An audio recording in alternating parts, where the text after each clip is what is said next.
প্রায় এক মাস পর ধর্ষণ মামলায় জামিন পেলেন টিকটকার প্রিন্স মামুন। হাজত থেকে বের হওয়ার পর প্রিন্স মামুনকে দুধ দিয়ে গোসল করিয়েছে তার বাবা মা, যে ভিডিও এখন সোশ্যাল মিডিয়ায় রীতিমতো ভাইরাল। হ্যাঁ দর্শক, ধর্ষণ মামলায় গ্রেফতার টিকটকার আব্দুল্লাল মামুন ওরফে প্রিন্স মামুন জামিন পেয়েছে।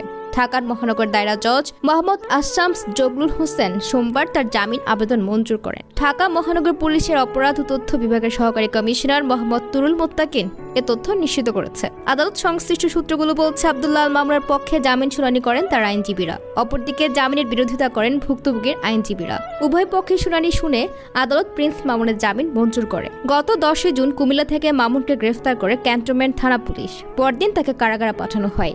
বিয়ের প্রতিশ্রুতি দিয়ে ধর্ষণের অভিযোগে প্রিন্স মামুনের বিরুদ্ধে রাজধানী ক্যান্টনমেন্ট থানায় মামলা করেন লাইলা। মামলার অভিযোগে লাইলা বলেন, বিবাদী প্রিন্স মামুনের সঙ্গে 3 বছর আগে সামাজিক যোগাযোগ মাধ্যম ফেসবুকে তার পরিচয় হয়। পরিচয়ের এক পর্যায়ে বিয়ের প্রলোভন দেখিয়ে তার সঙ্গে প্রেমের সম্পর্ক গড়ে তোলেন। মামলার এজাহার আরো বলা ছিল, মামুন জানান তার ঢাকা থাকার মতো নিজের কোনো বাসা নেই। প্রেমের সম্পর্ক এবং বিয়ের কথা বলায় সরল মনে বিশ্বাস করে মামুনকে নিজের বাসায় থাকতে দেন লাইলা। এজাহারে লাইলা আরো বলেন, 2022 সালের 7 জানুয়ারি মামুন তার মাকে সঙ্গে নিয়ে তার বাসায় বসবাস করতে থাকেন। বিয়ের প্রলোভন দেখিয়ে তার ইচ্ছার বিরুদ্ধে একাধিকবার শারীরিক সম্পর্ক স্থাপন করেন। লাইলা আরো অভিযোগ করেন, একাধিকবার বিয়ের বিষয় বললেও মামুন বিভিন্ন অজুহাতে সময় ক্ষেপণ করতে থাকেন।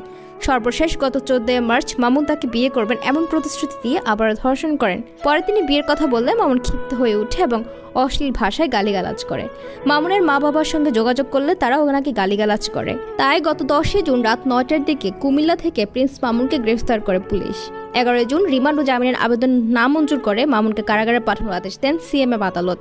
জামিনের পর কারাগার থেকে বের হওয়ার পর মামুনকে দুধ দিয়ে গোসল করান তার বাবা মা। একটি ভিডিওতে দেখা যায় মামুনের গায়ে কয়েক প্যাকেট দুধ ঢেলে দিচ্ছেন তার বাবা মা। তখন মামুন বলেন, আমার বাবা মা অনেক সহজ সরল, তারা খুশি হয়ে এই কাজটি করছেন, আপনারা এটাকে নেগেটিভলি নেবেন না। এরপর মামুনের উপস্থিতি দেখা যায় তার প্রিন্স কাট সেলুনে, যেটি মামুন আটক হওয়ার কয়েকদিন আগে উদ্বোধন করেছিলেন। সেখান থেকে মামুন লাইভে এসে বিভিন্ন ধরনের কথা বলে। প্রসঙ্গত, লাইলা মামুন একসাথে থাকছিলেন প্রায় 3 বছরের বেশি সময় ধরে। অনেকে ভেবেছিল তারা বিয়ে করে ফেলেছেন, কিন্তু তাদের মধ্যে ব্রেকআপ হয়ে গেলে তখনই জানা যায় তারা আসলে বিয়ে না করে একসাথে ছিলেন। এরপর লাইলা যখন মামুনের নামে ধর্ষণ মামলা করেন, তখন বিষয়টি মানুষের কাছে আরো বেশি পরিষ্কার হয়ে যায়।